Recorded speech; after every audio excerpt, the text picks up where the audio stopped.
Welcome back. The debate that we're having in studio, I hope some of those thoughts will come to light as we carry on with this discussion. But first, I'm seeing a lot of your feedback. Let's put some of that up on the screen. This is what Kenyans are saying on Twitter, hashtag Newsnight. Sean Tuesday says the budget 2021-2022 is a game of borrowing from a new creditor to pay the old creditor. Okay? That's Sean Tuesday. Let's see what else we have.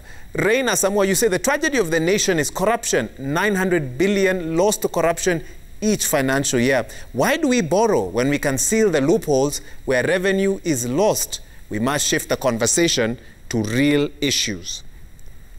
Okay, good. I think that's where we'll actually start when we come back. But Koa Frederick says, we know if there is a day that the MPs in Kenya are best buddies, and even party affiliations don't stop them, is when the budget is being read in Kenya. We heard how resounding the MPs agreed with Serem when he said that they will stop the budget reading on Thursday. Koa Frederick there. Let's see what else we have here. Thank God, Njuguna, you say Kenya's public debt is much more than 7.3 trillion. Actually, we heard it's more of 8.5. That was the figure at the end of 2020. Then equivalent to 65.6% of GDP. 6 months later, it must be very close or may have already surpassed the 9 trillion Kenya shillings ceiling. Okay, do we have any more? Okay, I think we take one or two more. Aleki says, ask Kwame, what exactly was Kenya's total GDP in 2020? On what statistics and data are they designing this new budget? And that's the last one. Let's start from that question by Asamoah, Ray Nasamoah. Why are we borrowing, Kwame? If we simply plug the losses in corruption, we'd have the money. Yes, I mean, corruption is a problem as well. But I think also that if you have a debt whose interest is growing faster than the economy is growing, then obviously that means that we'll need to run faster to stay on the, run faster to keep on the treadmill. So we already got into a debt treadmill. About the GDP figures from the National Bureau of Statistics, it's 11.4 trillion at the end of this year. So that brings the debt to GDP at just slightly below 70% of GDP. My goodness. Okay. Let me ask you this before I allow the two MPs here to weigh in. IMF have come in with some very strict conditions, a whole entity, they're insisting on reforms, etc. But some would ask, why did it take IMF to come in and insist on this when Parliament could have done it earlier? First of all, do you think those conditions are warranted? Well, let's first remember one thing, that the IMF is not like some policeman that comes and tells government what to do. It's actually an agreed plan. So they agree on a couple of things. You're going to borrow for these specific purposes, and then a plan is agreed. So I don't want anyone to think that the IMF is like some headmistress sitting up there and telling those guys, look, if you do not finish your homework right now, I'm going to thrash you. That's not how it is. So we must own, through the Treasury and through the offices in Kenya, we must own the agreement for what it is.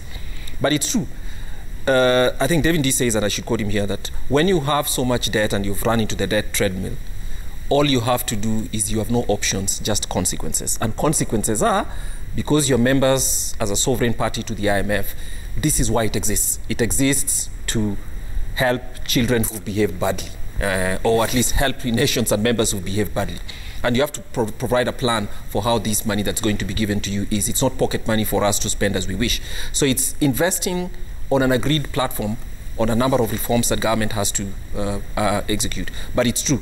The reason we got to the point where, and the IMF money is appreciated, but it's not a lot. It's just 77 billion shillings, which is equivalent to about less than 1 month of taxes. So it's telling you how badly off you are, that you need somebody who can actually give you a tax break and then give you very low interest rates so that you can stretch your debt and actually pay the rest.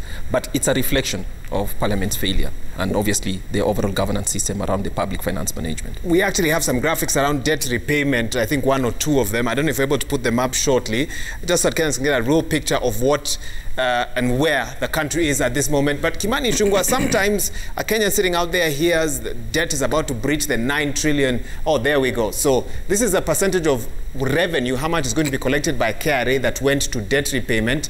I think that was 2019-2020, 46% of what was collected went to debt repayment. 2020-2021 was 51%. And now, of that 2.03 trillion that KRA, that is total revenue, 58% of it, I think Badi put it at 929 billion or so, will go to debt 58%. Think about that. The 929 is the new borrowing. The new borrowing. Is the new borrowing. Yes. For the next financial year. And that's a graph, the state of Kenya's finances there. I think we're looking at revenue. In the yellow, deficit is the gray, revenue in green, and our debt in orange. You don't even have to take a close look to be able to see where we are. Kimani, debt 9 trillion, to some an astronomical figure. They can't even think about that. How do those debt numbers affect ordinary Kenyans, the constituents of your place? What does that mean for them, those numbers? I think from your graphics, Wahiga, if you can just break it down to, in layman's terms, the 1.33 trillion that we are talking about in consolidated fund services, out of that figure, I think close to 1.2 trillion shillings is what goes to repay our debts. It's money that you have borrowed. You will derive revenues from ordinary revenue, or rather what you collect from Kenyans in form of taxes is a projected figure of 1.776, call it 1.8 trillion shillings. Out of that, 1.2 trillion shillings goes to repay the money that you have borrowed previously, even before you factor in the 929 that you will borrow this year. What then that means is that you are left with about 600 billion shillings. Our recurrent expenditure is at 1.225 or 1.25 something, another 1.2 trillion. Telling you that the then development expenditure is at about 665 billion. Yeah. So what that tells you is that the entire recurrent expenditure, if you finance your debt, finance your development expenditure, the entire recurrent expenditure is financed on borrowed money. Kwame, what that means and how it will affect you is that either you have to grow the economy and be able to expand those who are being able to pay taxes, or if you are not able to increase the number of people who are paying taxes, then you who are paying, you have to pay more. I don't know why that will come with tax increases. I don't know why I'm confusing Kwame and Kimani. Kimani, if Parliament has been unable to stop executive spending or the executive's vision, can Parliament at least help in the fight against corruption in terms of laws? Because hopefully that would be one way to reduce our budget. Where are we failing with that? I don't think the fight against corruption has anything to do with the non-existence or existence of laws. Laws are there. It's just the goodwill and the ability to implement the laws that are already there. You have a whole commission, a constitutional commission, to fight corruption in this country. But you can see how politicized that process has also become. But let me just mention something that Kwame mentioned, or someone mentioned in one of the tweets. Whether are we borrowing and have we made investments in this country then that not deriving is actually a discussion we had when we were off air. And come to think about it, what this government did between 2013 and 2017, the issues Mbadi was talking about, you invested a lot in infrastructure projects that you hoped, something like the SGR, the geothermal power generations in Naivasha, and you hoped that after probably 3-4 years, you'll be able to derive value out of these projects. But ask yourself, we are today repaying the SGR debt. What value is the Kenyan economy deriving from that SGR? Have we been able to set up the industrial parks that we envisage that will be set up in Naivasha to be able to create jobs in the manufacturing sector that would help grow the economy and be able to bring in more tax revenues to be able to repay part of these debts? Therefore, if you want to know where we went wrong, it's not just about pointing fingers, the executive versus parliament, government versus those who are not in government. I mean, it's just acceptance that we have departed from where we intended to go. You went into an election in 2017 and we went out and promised Kenyans what we call the Big Four agenda, with very good ideas on universal health care that would have, if not helped, at least mitigated this pandemic in a way. Now you are confronted with a pandemic, and every time there is a scare, there is no oxygen in your public hospitals. We are talking about housing that was to create close to 2 million jobs, Wahiga. Those are Kenyans who will be working today and paying taxes. You are talking about growing manufacturing and food security and value addition in agriculture that would have enhanced your revenue growth. The GDP Kwame talks about of 11.4 trillion shillings. Yes, GDP has been growing, but ask yourself, has revenue been growing in tandem with that GDP growth? And therein lies a problem. Your revenues have not been growing in tandem with the GDP growth. And therefore, that's why you find that your debt of close to 9 trillion shillings, and Buddy told you by the end of, by December this year, we'll have breached that 9 trillion shillings deficit. And as you were saying, the time to talk about it is not in December when the executive comes to Parliament. The time to talk about it is now. The time to talk about it is now to tell the executive that this budget, as you are doing it, is not right. You probably need to look at the projects, that any new projects that you're bringing in, how do we stop implementing new projects and first finish those that are yet to be finished. Look at the question of pending bills that has been pointed out by the committee. And I actually want to give him a chance to talk a bit about huge problem. Those pending bills, Wahiga, is not money owed to some foreign government. It is money owed to businessmen and businesswomen in this country who would otherwise be paying taxes. Government is holding billions of shillings, hundreds of billions of shillings owed to Kenyans. If government had money to pay that money would be revolving around the economy and generating more revenue. Therefore, it's a very compounded problem that I don't think we'll just resolve tonight. But maybe one of the ways to resolve is to keep talking about it, and we will continue to talk about it. I may be a lone voice talking about it and asking Kenyans to slap people here and there. Well, Buddy talks about it, but he talks about it. He's also there. Now you know how he talks about it, and he knows how he talks about it. Honorable Buddy, before you speak, Joy Kiru, an economist, says, one, this discussion is the stuff depressing budgets are made of, but she's also asking a question. She's asking, where are the altruistic leaders in Parliament? Because all we are seeing are self-seekers, cheap politicians for sale. That's the feeling of some this evening. And Honorable Buddy, let me come to you, not on that, but talking a bit about these stalled projects. In the report that was tabled in Parliament today, that Budget and Appropriations Committee report, there's a concern. No review of KPI performances of previous years. It's difficult to determine the state of ongoing projects and whether the resource allocations that were made for them last year or in previous years were adequate, have run out.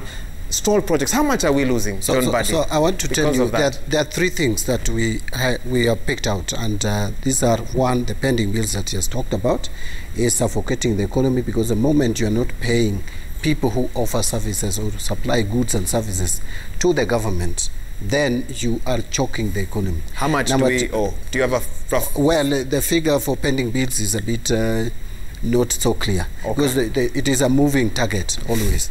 Now, on what you have asked about, what you have talked about, the stalled projects, we have stalled projects where we have invested close to 9 trillion shillings, over 8.8 trillion shillings. Now, we have put our 9 trillion shillings on assets that are not productive to the economy, assets that we expected to add value, create more revenue to the country, and they can't. So that is where the problem is. Number three is exactly what you have mentioned, the ongoing projects. The way the budget estimates have been presented, it is not so clear to know the status of these projects. Are they 80% complete? Are they 70%, 20% complete? How much do we need to complete them? When will they be completed to add value to the economy? Because when you are preparing a budget and you are forecasting, you need to be very clear on where you are putting money, how it is going, and when it is going to generate economic growth. Now, you have talked about corruption. I agree that we have enough flaws. But that, by the way, corruption is one of the areas that is also, I would say, suffocating our economy. Because when you spend so much money, some of it borrowed, Wahiga, and you spend it, and you give it, instead of spending that money on productive assets, it goes to people's pockets who use it for their own personal gain. You are not helping the economy. But you see, the many laws that we have, the laws are in place, the agencies are in place. We still feel that the fight against corruption is not being fought the way we want it to be done. And that is why in the BBI, there was a proposal to put timelines for hearing and trying these corruption cases. If we can have timelines for hearing election petitions, Why can't we have it for corruption cases, so that we know if you are charged within 1 year, your case will be dispensed with? Do you know the reason why people are motivated to steal in this country? They don't. The moment you are arrested, you will use the same loot, the same proceeds of crime, to extend the case even for 10 years. After 10 years, people have forgotten about you, about what you did, and that is the end of it. So there are certain things that need to be worked, to be looked into. Finally, Wahiga, and I want to point out how we can grow this economy, and why the economy is, the growth, especially revenue collection, is slowed. I have mentioned those areas. I want to add another one. If you want to spur economic growth, and Kwame will agree with me, you need to take money to the grassroots. In fact, it is, if you want to help an economy, you give money to the poor. The poor are the people who spend on goods and services, and so people will create more goods and services, people will invest, and then there will be job creation. It's okay to call it bottom up. But give money. No, I don't want to use that terminology, because I even believe people who talk about it don't understand it. What are you talking but about? You see, my point is... His bottom up is talking about. He's just afraid to call it My as point is that put money to the grassroots. As we believe, devolve more resources. They call it bottom up, or whatever they call it. In fact, they are so confused. Sometimes they came with Wilbaronomics, etc., which is basically... bottom up. No, that's not bottom up. In fact, if you ask me, that's a very traditional way of looking at things. We have moved high-tech. Now, what I'm saying, Wahira, before I lose my train of thought, you know, Kimani is very good at distracting me. Devolve resources. But the problem we have in this country, you have devolved resources to the counties. The little that you have devolved, and we wanted to devolve more through BBI, is being stolen again. So the money that is supposed to spur economic growth is not spurring economic growth. Right now, look at how much we have allocated for the national government on development expenditure. 610. I know you were talking about 660. Some of it is A in A. But 610. Now the 610 for development, and then there is 370 for counties. If this 610 went into productive sectors of our economy, and also part of the 370, at least 30%, that is what is in the PFM Act. But what if we had 50% of that money going into productive sector of the economy and producing more services to our people? Then the economy would grow. But the problem in this country, at every stage, whether national government, at county government, there is theft all over the place. And therefore, the money that is supposed to help spur economic growth is not spurring economic growth. Kwame, that is why we are not... Do you have a reaction before I read some more tweets? Yes, I have a reaction. You see, according to the Constitution, on the chapter that talks about the legislature, it boils down the functions of a legislator to three. One is legislation, passing law. The second is representation, representing people, all Kenyans, regardless of where they come from. And the third one is oversight. All these functions converge in the making of the budget. So if you have members of parliament who've surrendered in terms of oversight of the executive, representing people's interests, and passing a law because that budget has to be a law, the president can't sign it on his own. He cannot sign it on his own. Then that's a tragedy. It's not the president. And I mean, there are things to be said about the president's temperament and what kind of advice he receives. But here are people surrendering their role, and they want to hide back here and tell us that if only the president would allow us to spend. Look, these are the guys, especially the two of you, your history over the last parliament and this one, you've been very aggressive against the Senate and very aggressive against providing money. You and actually Treasury were a good tag team. You worked very, very well with each other as a wrestling tag team, and you actually beat down the amount of money that could be given to county governments. You also, at the same time as you're talking about the equalization fund, the equalization fund has not been formed, partly because you guys don't think it matters much. The judiciary fund, which has been formed by the Constitution and which the National Assembly is required to simply pass regulatory laws, has not been passed. All those represent your failures. No, I think Kwame is now they converge at the budget. No. I am not misleading. You see, they're together again because they're on the defense. But the point is this. The budget represents the point at which the functions of the legislature and legislators in total come together all at once to have a significant effect on the economy. If they are saying that they do not approve increased debts, but tomorrow or on Thursday, they'll nevertheless sit and applaud the cabinet secretary, you must own the weaknesses of Kenya's public finance system, because it has been placed completely in your hands. If you look at it, in the PFM chapter 12, which talks about public finance, the word parliament appears more times than even the word budget itself, suggesting that whoever drafted it intended for you people to lead that charge. If you've surrendered your leadership, please go back to the people of Kikuyu and go back to the people of Kwasi and tell them that you do not wish to perform your functions as they gave it to you. Don't come here and lament about the presidency. We are not you are not doing the jobs you need to do in parliament. Can I read an SMS? Yes. Churchill Ogutu, Genghis Capital, says, please ask the MPs why they tolerate supplementary budgets in the months of June. Yatani is scheduled to table a second supplementary budget for the current fiscal year sometimes this month, off the back of the question that is asked. You know, supplementary budget is the people of Kenya who decided to give it to the executive in the constitution. 2, the executive can spend without parliament's approval and come for that approval 2 months later. So you cannot reject a supplementary budget that is brought to you in June if the expenditure was done in May. Secondly, you need to also understand that if money has not been spent in one line and it was needed in another, there is nothing that would stop the executive from reallocating that money. The only thing that we may need to talk about is whether this supplementary budget, where the money is being taken, is it the right place where the money should be taken? That's what we should ask. There is nothing wrong with the supplementary budget. They can even be 10. I have no issues. No. In fact, I have personally, my position has been this, that there is no reason why we should say today we are dealing with supplementary budget. In my view, the executive should be writing to parliament and indicating we wanted to reallocate this money from here to here as many times as they can, because parliament needs to give the approval.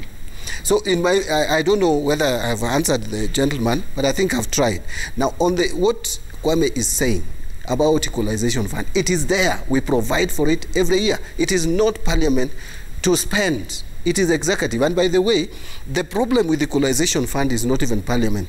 It is the question of leaders from those areas fighting over how that money should be spent. And I think they have even gone to court. I think there are some people who have even gone to court to stop it. That is not the responsibility on body to sort them out. They need to sort themselves out and know that that money had even a sunset clause, that it was ending at a particular time. BBI was increasing that time, but BBI has not been passed. So it has a limited period of time. Kwame is saying we have not been doing our work. He is concerned that you're operating on autopilot, we have not done our work so efficiently, but we have also done our work. Part of what we have done is to speak about these issues. And by the way, some changes have been made because of what we have said. It's not that what we have said has gone without being taken into consideration. We have just mentioned here how we rejected a budget and it went back and they corrected and brought and put in 53 billion shillings, which helped in terms of supporting those businesses and those Kenyans who would have struggled otherwise. We have talked about money that was meant for UHC, which we reduced, and many others. Even today, there are certain cuts that we have made on this budget, and I will tell you, and you will see it when we are debating on the floor of the House, where we have reached. You know, it is very easy. Kwame, fortunately, you are a complete professional technocrat. I know you can never try to go to parliament. You know, it is just like football. Let me tell you. Football, when someone is playing in the field. Don't limit his ambitions. No. I know him. He's my friend. You know, when someone is playing in the field, you see all the mistakes. And you think if you are put there to play, it would be very easy. When you are given that jersey now to play is when you realize how complicated it is. No. If I was a member of parliament, you're now eating Ishungwa's time. But let me just say this. If I was a member of parliament, the one role I would take extremely seriously because of the convergence of the functions of a member of parliament in there would be budget making. I would not make an excuse by saying we did not intend to build a bridge, but the executive built it and asked us to go to hell. So that's one. Secondly, I don't also think that we should make a supplementary budget. The intention of a supplementary budget is supposed to be an emergency or unforeseen. If it becomes the order of running budgets, it's telling you that there's something about the discipline around the PFM that is missing. And members of parliament need to work their brains around how do we discipline this process. They agree. But you see, let me just join Buddy. Because I want to disagree with Buddy on the question of supplementary budgets. Because the PFM Act, as Kwame says, actually allows variations within 10%. Yep. The law actually allows government and the executive to go ahead and reallocate things within 10% of what was approved by Parliament. Supplementary budgets come with poor planning. Why Buddy was commending the National Treasury this year that there's only been a variation of about 14 billion shillings from what was approved in the BPS is because consistently for the last 3 years is a question we raised as the Budget and Appropriations Committee that Treasury is not adhering to the BPS. And if you don't adhere to the BPS and bring estimates that are way out of the BPS, then the consequence will be very many supplementary budgets because you keep wanting to change things. I want to tell you, Wahiga, it is true what the person who sent you that text is saying. Politicians for sale? No, that there are rumors. That there are rumors there might be a second supplementary budget in June. From Genghis. In June. That is 3 weeks to the end of the financial year. I want to guarantee you, Kwame and Wahiga and my friend Buddy here who sits in the budget committee, before the end of this year, we will have the first supplementary budget, if not within the next 3 months.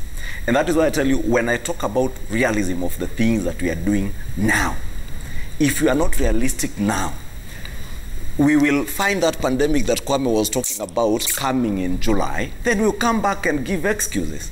Those are contingent liabilities that we should have factored in this budget and know that in case there is a pandemic, fourth wave of the COVID pandemic, then we will not realize the revenues that we are estimating. Then decide now, bite the bullet, where do we reduce this recurrent expenditure from 1.2 trillion shillings to probably 900 trillion shillings. Some might be very expensive measures that you have to take, but they need to be taken because at the end of the day, somehow something will give in.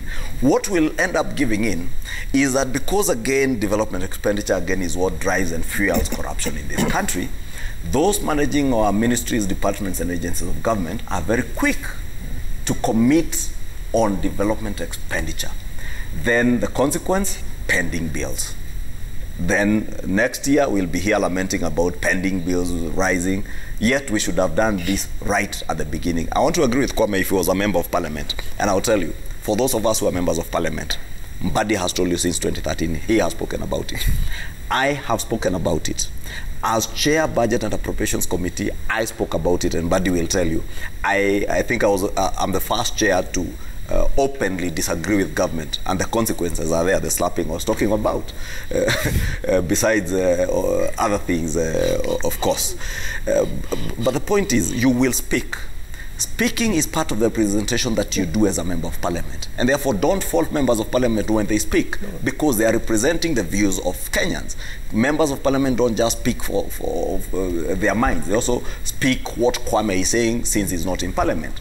His member of parliament will speak for him. And therefore, when he speaks, he's pointing out those issues for government who are the owners of policy and the ones who are implementing policy to then act. Why government does not act in line with what is provided for in the Constitution is something that then Kenyans need to ask themselves. The question that we are brushing aside, that today the president seems not to be respecting the Constitution, is the same thing that happens with the budget process. Let us not run away from it. We may belittle it to be a tiff between us and the judiciary. Parliament, unlike what Kwame is saying, Parliament has done everything that Parliament ought to have done in terms of operationalization. Buddy can help you as he comes in. Operationalization of the judiciary fund. Yes. But is the executive able and willing to operationalize the judiciary fund? Were they not willing and able to operationalize the judiciary fund? Because they still want to control the judiciary. Those are things that we must call out as bad manners in the executive and call it as it is and not give excuses and not wash our bad manners with members of parliament because it's easier to hit members of parliament, slap them in the streets and throw tantrums at them. Let us also throw tantrums at the executive because that is where the buck stops. The buck stops with the president. The buck stops with the CS, his CS. And in fact, not just the CS, it is the president. Buddy, come in. I need to read feedback, but you had really wanted to respond. Yeah, you know, what I meant by supplementary budget, I did not imply that supplementary budget should be brought outside the law, which includes, one, that you have to respect the ceilings that are given in the Constitution and the PFM Act. Two, that it should not substitute or be a replacement for poor planning. I know it has been. But what I was saying, and I was addressing myself too, is nothing stops supplementary budgets from being brought, because the moment, and by the way, I hear people saying, why do you bring supplementary budget with 1 week to go? Supplementary budget is supposed to address money that has already been spent. It is not supposed, you know, Kenyans were used to where money was being reallocated to be spent for the remaining period. That is what we used to call the supplementary budget. But that is that old dispensation, that old constitution. The current constitution speaks to only money that has been spent by the executive, and now they are seeking regularization. They can even bring it a day to the end of the financial year, so long as it is within the law. But I am agreeable to observation by Kimani Ichung'wah, because we have been with him in budget committee. A lot of supplementary budgets that are brought to us, or the almost as is usually as a result of poor planning, things that should be envisaged, because the Constitution talks about emergencies and those which could not have been foreseen. But what we end up with are things that could have been foreseen and planned for in the, from the word go. Now, on the issue of the Senate and us, you know, it is a bigger discussion. Let me tell you. One of the reasons why we were rejecting the Senate proposals to add money, it was arbitrary. The Senate just wakes up and says, oh, you have brought to us that you want to give the counties 336, we are going to add 40 billion. So you ask them, when you add 40 billion, what is it that you are really, where are you taking it from? Also suggest where the money is coming from. So those are the things. And again, we were doing it because we didn't want to increase the budget deficit. The same thing we have been discussing here. It cannot now, where are we? Briefly, I need to take that. But I would say that really, I don't say that we, as members of parliament, are so clean on this matter that we are not to blame. There are cases where I've personally felt also frustrated, because you go and you feel something needs to be done, it cannot be done. And something that we did, Wahiga, in this constitution, is, you know, a budget, you can only reject it. You cannot amend the budget estimate. That's the way it is. If we get into an economic crisis, today cannot propose an amendment to the budget. If we're headed for a serious economic crisis, what percentage of blame should Parliament hold if we get into a serious, gripping, paralyzing economic crisis? No, I don't know. I don't know what percentage. You know, that I would be lying to. Should Parliament own of the blame? I think I would put 30% at Parliament, 70% at the executive. For one reason, and I can see Kwame shaking his head. Strangulation of Parliament. 100% to us. It is the executive that has strangulated Parliament and made Parliament not being independent in its decision-making process. Kwame, if we allowed Parliament to work as it ought to work in line with the Constitution, then Parliament would have no blame in this. But we have allowed ourselves to be strangulated, and that's what Mbadi is telling you, what Kwame is saying. We can only speak and talk, represent the views of our people. Kwame, let me give you a quick reaction. I need to take tweets and then we wrap this up. Do you have any reaction to Yes, I actually think that Parliament should take a majority of the blame. Because let me tell you what happens. So it's 70% Parliament. Well, actually 90% Parliament. Let me tell you why. 90? Yes, 90%. Let me tell you why. The reason I think Parliament should take most of the blame is there is no budget without parliamentary approval. There isn't. If the president fails to approve, Parliament can go back and override it in one way or the other. But there's no budget without parliamentary approval. So anything that's wrong with the Parliament, with budget, reflects that Parliament have agreed. That's one. Two, you've allowed the executive to the point where they can call your bluff. I think it's time for you to call the president's bluff and the bluff of the people in Treasury by saying, okay, fine, whatever you guys do, we will not approve it. Let's see what happens. You need to generate that constitutional crisis so that you're taken seriously. But if you keep lamenting by saying, well, we can blame the president, we can... The judiciary has tried. The end result? Pardon? The judiciary has tried. Well, at least we had 34 of the judges in, right? you guys can get 34% of your staff in as well. That would be yeah. I mean, you guys have to stop being cowards. No, you have to. Stop being, my goodness, Kwame Owino not mincing his words with parliamentarians this evening. Let's look at your feedback, then we get final comments. We do need to wrap this up. It's a busy day in Parliament tomorrow for these MPs. Nurudinho, if we don't get a grip on runaway recurrent expenditure, we would be borrowing money to pay salaries. We are already doing it. Kimani Ichung'wah says we're already doing it, actually. Johanna Mumbo, what implications does the budget have on the bank loan lending rates to Mwananchi? Is the environment a winner or loser in the budget, considering climate change, waste management? Okay, we'll see if we can get an answer to that. It's Kipleting. You say Kenyans are not opposed to borrowing. We demand accountability and transparency in the spending of public funds. And Nobat490 says, given the increasing trends in borrowing to finance budgets every year, do we have a chance for fiscal consolidation as a way of addressing this debt issue? Okelo Mwalimu says, I'm looking forward to a more pro-poor budget. The government needs to zero-rate basic commodities, sugar, bread, milk, and maize flour.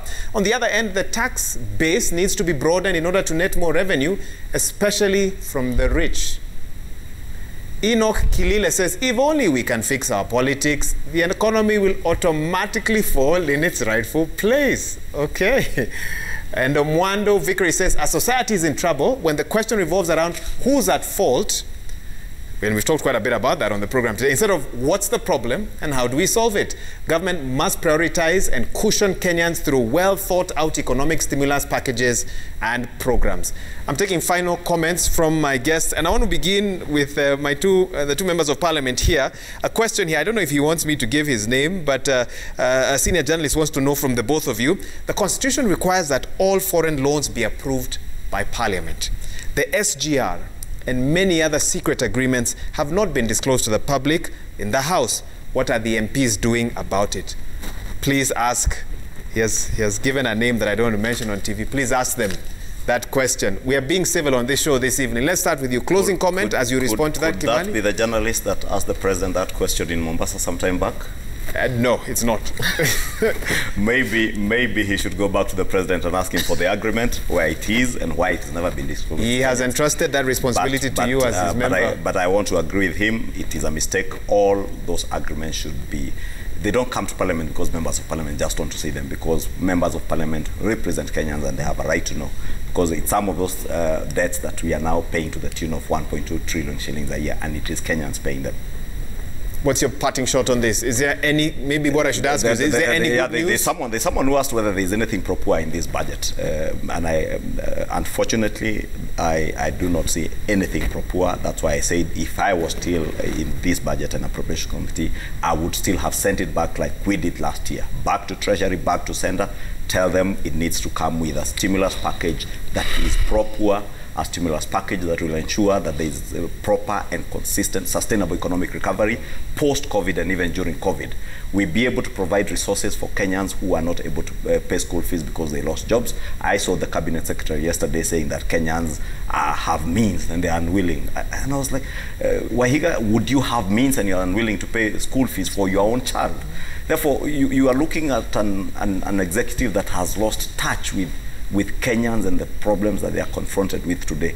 The budget process, as it is, the estimates as they came and as been reviewed by Parliament, have not in any way addressed anything pro-poor. If anything, it will be more painful with the finance bill coming to the poor people of Kenya. John Buddy, what's your parting shot? Everything, flour will go up, fuel prices will go up.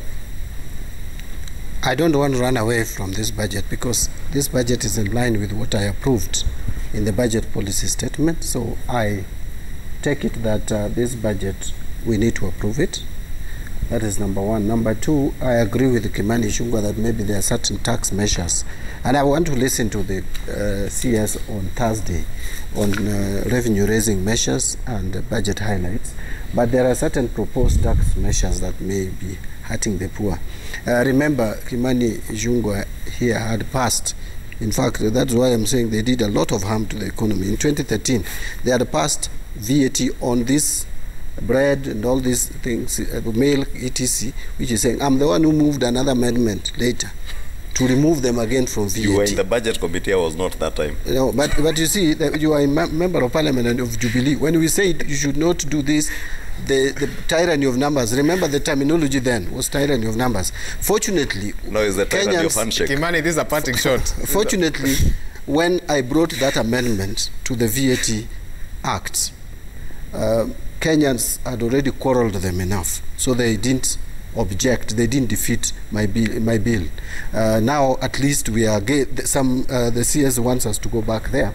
But again, there is also discussion in this country that probably we need to tax everything and have that money, give it to the poor. Because again, business people are also taking advantage. We give tax exemptions, we zero rate commodities, but at the end of the day, what we see is people enriching themselves, the business people. But that is a topic for discussion another day. My final parting shot is, and I want to address myself to Kwame. Kwame, by the end of the day, the budget belongs to the executive. Yeah. Parliament approves, but the budget belongs to they are the ones with programs. If you tell me to defeat the budget and redraw it on which programs? We have we don't have data on programs that government wants to run. So the government has to indicate where they want to put money. Our role is to check those to get some information about the programs. If they don't make sense, we may move. If they make sense, we leave them. But finally, where I agree with you is probably we should have taken action on the budget deficit, because I think that is where Parliament is at fault, the budget deficit. And this is something we have talked about from 2013. And where money is being taken. Waiga, can you go to the bank today and borrow money to come and pay people to cut grass in your compound? But we went out there, borrowed Eurobond, came back and gave it to Uhuru to go and clean Kibera, clean Korogocho, clean Kisumu, just to make a political statement. That is what we did. That is why we can't pay the 8% interest rate that we are paying on the Eurobond. That money was wasted. That is why we can't pay.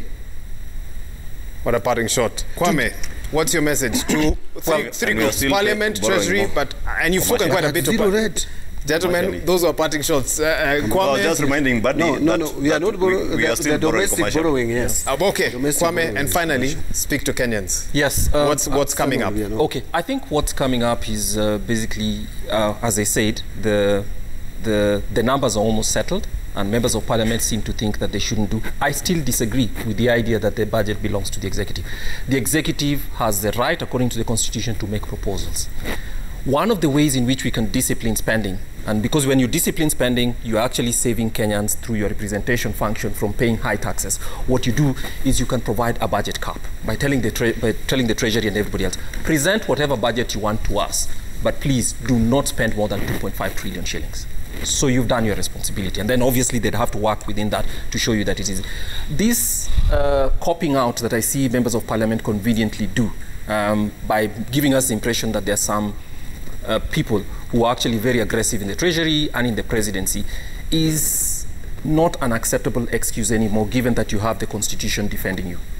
And Kenyans, one of the ways in which I think this public budgeting will never change for the better is when parliamentarians get too busy with rallies or any other things, and they're not able to go line for line on every item that is being spent, because Treasury gives them books this high, spending where each of the lines will go. Unless they have the time. That's what I need to rebut, surely. Honestly, Waiga, from Wednesday to yesterday, I've slept past midnight on budget. So please, I know there are some people busy with the rallies, but a number of us, Parliament also has a very efficient budget. We take our time to study the budget. Yes, and Parliament, of course, has an efficient. But and one other thing that it shows, these guys don't take advice. If you look at the reports from the Parliamentary Budget Office from as early as 2015, and I have copies of them, they're already advising you that the deficits were too high. They don't listen. Whatever it is that is required for you people to listen. But what I'm saying is, for as long as you do not take time to go line by line and ask, what are we buying here? Why are we buying this? Why are we paying at this cost? You will not be able to change the budget, because I know what the Treasury does. It overwhelms you with 2,000 pages of work, and you guys, because you're busy and you have to address your rallies, which are important for us for your election. Yes, that's where you spend most of the time. That is why it is broken down into sectoral areas and departments, so that a select group deals with infrastructure, another one with healthcare. Precisely, but you don't. And they take time, Kwame. The Parliamentary Budget Office, Kwame, you must also give them credit. credit. Yes. Very seasoned economists who work in that office and offer very good advice. But you don't take their advice. That's the unfortunate thing. At least for the time I chaired the Budget and Appropriations Committee, John Buddy will tell you, we took every word that came from the budget and parliamentary budget office. In fact, the biggest tragedy we were in is now having to fight with Treasury. Therefore, please, I don't know why you are more intent on defending an executive that is so overbearing. You keep talking about a constitution, Kwame, and here you have an executive and a president who has no regard for the constitution. We are talking about the budget today, Maura. The budget responsibilities for the legislature and the Chapter 12. There is no budget without parliament. So yes, there are problems to fight with the executive, but if you're talking about what the budget, the color, the texture, the form of the budget are determined by these gentlemen. They are skipping their jobs, and that's a very sorry state for this country. But you cannot escape from that. All the mistakes that the Jubilee administration and previous administrations have made regarding budgets, this constitution lays that blame largely in your hands. Please own your... The Jubilee administration and the handshake administration. And we are call it Jubilee and handshake administration.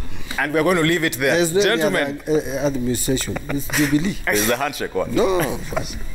Gentlemen, we're going to wrap it up here. We've had John Buddy, member of the Budget and Appropriations Committee, Kimani Ichung'wah, former chair of that budget committee, Nafari Kwame Owino, not mincing his words. He's the CEO of the Institute of Economic Affairs, as he addresses what he feels have been the shortcomings of Parliament. We certainly hope you've had a rough idea of what really happens behind the budget-making process through this discussion. And of course, we'll have more debates like this tomorrow and on Thursday when the Treasury CS tables those budget highlights and revenue-raising measures on the floor of Parliament. Will things change, however? Well, that's the question that has been asked on the show this evening. What does the future look like for you as a Kenyan out there? Well, you probably now have a rough idea. We're going to leave it at this. Thanks so much for having tuned in. On behalf of the whole team that's made this broadcast possible, once again, thanks to my fantastic guests for helping us understand what's really going on. My sign language interpreter has been Yula Zale. Have a good night. Stay safe. God help Kenya. What else can we say? We'll see you soon.